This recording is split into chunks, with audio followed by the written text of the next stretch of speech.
Friends, welcome to our channel mathematics success. हम लोगों ने कल जहाँ तक डिस्कस कर लिया था, मतलब इससे पहले कल का मतलब कल क्लास हुई नहीं थी, ठीक है। तो उससे पहले जहाँ तक डिस्कस कर लिया था, ये क्वेश्चन आपके लिए होमवर्क दिया गया था, ठीक है। आपने लगाया है तो अच्छी बात है, नहीं लगाया तो इसे आप लगा लेंगे, ठीक है। Find the regular function of function f z equal to u plus i v where u equal to minus z x square plus y square cos y plus 2xy sine y, ठीक है। तो आपको इसको क्या करना है, इसको solve करना है, ठीक है। ये आपका है पूरा सोल्यूशन, ठीक है। इसको देख लीजिएगा, ठीक है। अगर कहीं पे ना समझ में आया तो नीचे कमेंट बॉक्स में आप बता सकते हैं, हम आपको समझा देंगे। फिलहाल के लिए हम यही समझ रहे हैं कि आपने लगाया होगा इसको अच्छे से, ठीक है। तो अब आगे का हम लोग डिस्कशन करेंगे, लेकिन उससे पहले मैं आपको एक चीज़ बता दूं कि मेरी यूट्यूब पिन आ चुकी है, ठीक है। तो मुझे बहुत ही मतलब अच्छा लग रहा है और मैं जल्दी एक वीडियो शेयर करने वाली हूँ इससे रिलेटेड, ठीक है। तो एक्साइटिंग, ओके। आगे देखते हैं आज का क्या टॉपिक रहने वाला है, ठीक है। इस क्वेश्चन से मैं समझाने वाली हूँ। Find the analytic function of which the real part u equal to e की power x x cos y minus y sign y, ठीक है। इसका क्या निकालना है, एनालिटिक फंक्शन फाइंड आउट करना है। तो पहले हम क्या करेंगे, सबसे पहले फंक्शन लिख लेंगे, ठीक है। यू दिया हुआ है, रियल वैल्यू लिखा हुआ है। रियल क्या होता है, यू प्लस आई बी में यू रियल होता है। देन मिलेन थॉमसन आपको ये पता है ना फंक्शन, ये एफ जेड क्या होता है, फॉर्मूला ये बताया था। देखो, जिसने नहीं पढ़ा है पीछे वीडियो जाके देखो, या ये देखो मैंने दिखा दिया। यहाँ पे दो मेथड बताई थी, एक ठीक है मिलेन थॉमसन मेथड, ये वाली मेथड शेयर करी थी। तो आपको इसी से रिलेटेड जो है देखना है, ठीक है। देखो, ठीक है। तो थोड़ा सा ज़्यादा आ गया, ठीक है। तो यहाँ से ये फंक्शन लिख लिया, ठीक है। ये फॉर्मूला होता है, इस फॉर्मूले को लिख लेना है। उसके बाद देखो यहाँ 5 1 z, 0 लिखा हुआ है, ठीक है। 5 1 z, 0 क्या होता है, कैसे निकालते हैं, del u by del x, ठीक है। फंक्शन क्या था हमारा, देखो यहाँ से मैं फंक्शन लिखती हूँ, ध्यान से देखना। ये फंक्शन था, ठीक है। जब इसको u के रिस्पेक्ट में आप डिफ्रेंशिएट करेंगे तो ये पहले e की पावर x कॉस वाई लिख लो, ठीक है, माइनस e की power x y sign y, ठीक है। ये पूरा लिख लो। अब आपको पता है कि कैसे, ये तो कांस्टेंट टर्म है, इसको तो ऐसे ही रख लो, ठीक है। लेकिन जब e की पावर x और x का करोगे तो पहले को रोको, मतलब x को रोको, दूसरे का डिफ्रेंशिएशन करते हो ना, पता है ये इंटू वाला कैसे होगा, पहले एक बार इसका होगा एक बार इसका होगा, होगा ना, होगा कि नहीं होगा। यहाँ देखो z, 0 लिखा है, इसलिए y वाला 0 ही मान करके चलना है, इसलिए नहीं लिया है, ठीक है। देखो डायरेक्ट देखो यहाँ पे, ठीक है। तो 0 वाला नहीं लिया, डिफरेंशिएशन करना तो आपको आता ही है। तो यहाँ पे देखो फंक्शन नहीं दिख रहा है, e की पावर x मैं यहाँ पे लिख लेती हूँ, ठीक है, x cos y minus y sign y, ठीक है। यही तो था। अब देखो del u by del x जब निकाला एक्स के रिस्पेक्ट में, तो e की पावर x का e की पावर x ही हो जाएगा।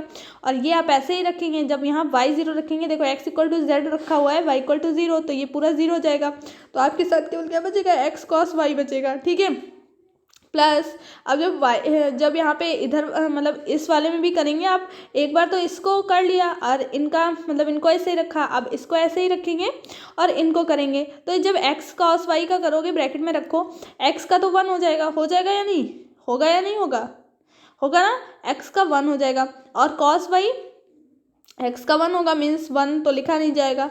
और यहाँ पे कॉस वाई ऐसे ही रखेंगे, cos y minus y sign y में किसी का होगा ही नहीं, क्योंकि यहाँ पे तो कोई टर्म ही नहीं है, तो ये 0 हो जाएगा, ठीक है।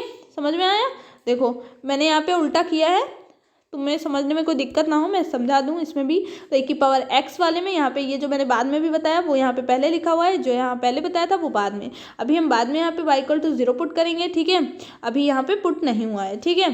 और यहाँ देखो z, 0 है, z, 0 में क्या होगा, del u by del y निकालना है। अब y के रिस्पेक्ट में करेंगे, देखो e की पावर x ब्रैकेट में cos y x cos y minus y sign y, यही फंक्शन था ना। अब देखो y के रिस्पेक्ट में करेंगे, तो पहले e की पावर x को ऐसे रखो, y के रिस्पेक्ट में करो कॉस वाई का minus sine y, x minus का साइन वाई, ठीक है। माइनस, ये माइनस का माइनस लगा दिया। अब इसको, इसमें दो टर्म है, ठीक है। एक बार इसका करेंगे तो इनको ऐसे ही रखेंगे और प्लस लगा करके फिर इनको ऐसे रखेंगे, इनका करेंगे, ठीक है। तो पहले हम इस वाले को करते हैं, तो y का 1 हो गया, तो क्या हो जाएगा मेरा, y का 1 हो गया तो साइन वाई ऐसे ही रहेगा, प्लस अब साइन वाई का करेंगे तो साइन वाई का कॉस वाई और y साथ में ऐसे रहेगा, ठीक।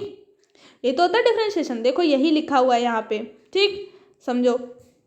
अब यहाँ से समझा रहे हैं, अगर ना दिक्कत हो रही है मतलब समझने में तो अपने आप कर लेना, फिर मिला लेना, एज इट इज़ आएगा, ठीक है। e की पावर x ऐसे ही है। और हाँ, कुछ बच्चों ने मतलब कमेंट किया था, वो मेरी क्लासेस रेगुलर देखते हैं, कल नहीं आई तो अब क्या कर सकते हैं, ठीक है। मेरे पास थोड़ी सी व्यस्तता रहेगी इधर में, और क्लासेस तो डेली नहीं आ पाएंगी, लेकिन फिर भी मैं कोशिश करूँगी कि दे पाऊँ क्लासेस, ठीक है। तो यहाँ पे देखो, अब इसको खोल देंगे, ठीक है। e की power x minus x sine y minus y cos y minus का साइन वाई हो जाएगा। अब देखो साइन वाई में इसमें से कॉमन मिला है, साइन वाई कॉमन ले लेंगे, यहाँ x प्लस का होगा, यहाँ ये माइनस का होगा, ठीक है। नहीं, यहाँ भी माइनस का, ये माइनस है इसके पहले, तो ये दोनों माइनस के, तो अगर माइनस कॉमन ले ले तो यहाँ x+1 होगा ना या नहीं होगा। माइनस कॉमन ले लिया, x+1 और साइन वाई इन दोनों के बाहर लिख लिया, ठीक है। साइन वाई दोनों में कॉमन था, माइनस वाई कॉस वाई, ठीक। तो इतना हो गया। अब यहाँ पुटअप करेंगे क्या, y=0 तो x= कितना होगा z। देखो यही तो कर रहे थे अभी, आपको बताया था कि करेंगे आगे, वहाँ पे किया नहीं था। आप चाहो तो कर दो, कोई दिक्कत नहीं है, ठीक है। मतलब यहाँ पे अभी हमने आपसे डायरेक्ट बोला था ना रखने के लिए, अगर आप चाहो तो यहीं भी रख सकते हो और आप चाहो तो ऐसे भी रख सकते हो, ठीक है। तो जब यहाँ पे रखोगे, देखो 5 वाले में, ठीक है, x=z रखा, y=0 रखेंगे, ठीक है। x यहाँ पे रखो, तो ये cos 0 क्या होता है, 1 होता है। यहाँ पे 0 रखेगा, cos 0 डिग्री 1 हो गया। x की जगह z+1 देखो रख दिया, और sin 0 0 होता है, इसलिए ये टर्म 0 हो जाएगा पूरा। तो इसमें से 0 माइनस करो, मतलब उतना ही टर्म आएगा, तो वही लिखा हुआ है, ठीक है। अब दूसरे वाले में जब रखोगे y=0, ये इस वाले में, ठीक है, इस वाले में रखो y=0 और x=z, तो यहाँ क्या आ जाएगा, ये वाला y sin 0 0 होता है, तो ये पूरा टर्म 0 हो गया, माइनस y की जगह 0, तो यहाँ भी 0, तो पूरा टर्म ही 0 हो गया। तो किसी चीज़ की मल्टीप्लाई 0 में करो तो 0, तो 5/z, 0 क्या हो गया, 0 हो गया। देन फ्रॉम 2, मतलब ये जो फॉर्मूला होता है मिलन थॉम्सन मेथड, ठीक है, तो उस मेथड से उसमें वैल्यू रख देंगे, जहाँ पे f1 5x(z), 0 की माइनस i 5(z), 0 की, ठीक है। जैसे ही वैल्यू रखते हैं क्या होता है, इंटीग्रेशन करना है। अब आपको पता है इंटीग्रेशन दो चीज़ें हैं यहाँ पे, ठीक है। e की पावर z, देखो z+1 लिखा हुआ है, ठीक है, dz। तो आप जब इसको खोलोगे तो e की power z into z plus integration e की पावर z dz, यही आएगा ना। तो जब इसको इंटीग्रेट करोगे, देखो इतना तो बता दिया, तो इंटीग्रेशन e की पावर z इंटू z, इसका जब करोगे, ठीक, तो क्या आएगा।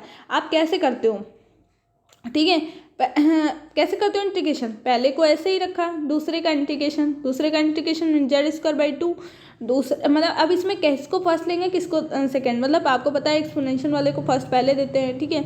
तो दूसरे का इंटीग्रेशन, ठीक, माइनस इंटीग्रेशन का साइन, पहले वाले का डिफरेंशिएशन, दूसरे वाले का इंटीग्रेशन अगर इसका कर रहे हैं तो वो 0 फिर बढ़ता ही जाएगा टर्म, तो हमें उल्टा लेना पड़ेगा, ठीक है। देखो इंटीग्रेशन e की पावर z इंटू z, तो इसको मान लिया पहला, इसको दूसरा, ठीक है।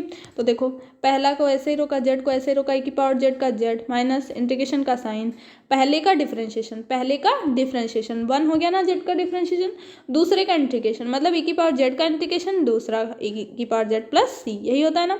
तो देखो z e की पावर z ये हो गया, माइनस e की पावर z का इंटीग्रेशन e की पावर z प्लस, ठीक है, प्लस सी, और यहाँ जो दूसरा वाला e की पावर z है वो देखो मैं बता देती हूँ कहाँ से आ रहा है, ये जो i के साथ में था, ठीक है। अगर कुछ ना हो उसका इंटीग्रेशन करना हो तो क्या आता है, 1 आता है ना, पता है कि नहीं पता है, इतना तो पता ही होगा। तो यहाँ पे देखो, यहाँ पे क्या वैल्यू आई थी 0, तो ये टर्म तो पूरा 0 हो गया था कि नहीं। तो हमें इतने का इंटीग्रेशन करना था, तो अभी तो मैंने सिर्फ e की पावर z इंटू जेड का बता दिया, इतना ये आया, और ये वाला टर्म जो बचा था e की पावर z का इंटीग्रेशन, वो e की पावर z प्लस c आ गया, ठीक है। तो ये हमारा फंक्शन आ गया, यही हमको बताना था, ठीक है। तो कितना ईजी था, आपको समझ में आया। तो ये क्वेश्चन आपके लिए होगा, ये तो मेथड 2 है। मैं आपके लिए एक क्वेश्चन देती हूँ ना, फंक्शन फाइंड आउट करने के लिए। अच्छा, क्या आप इस क्वेश्चन को इस मेथड से लगा सकते हैं, ठीक है। इसके मेथड, अब इस मेथड से आपको ये क्वेश्चन लगाना है, ये आपके लिए होमवर्क है, कल मैं आपको समझाऊंगी आगे का मेथड, ठीक है। तो मिलते हैं नेक्स्ट वीडियो में। जय हिंद, जय भारत।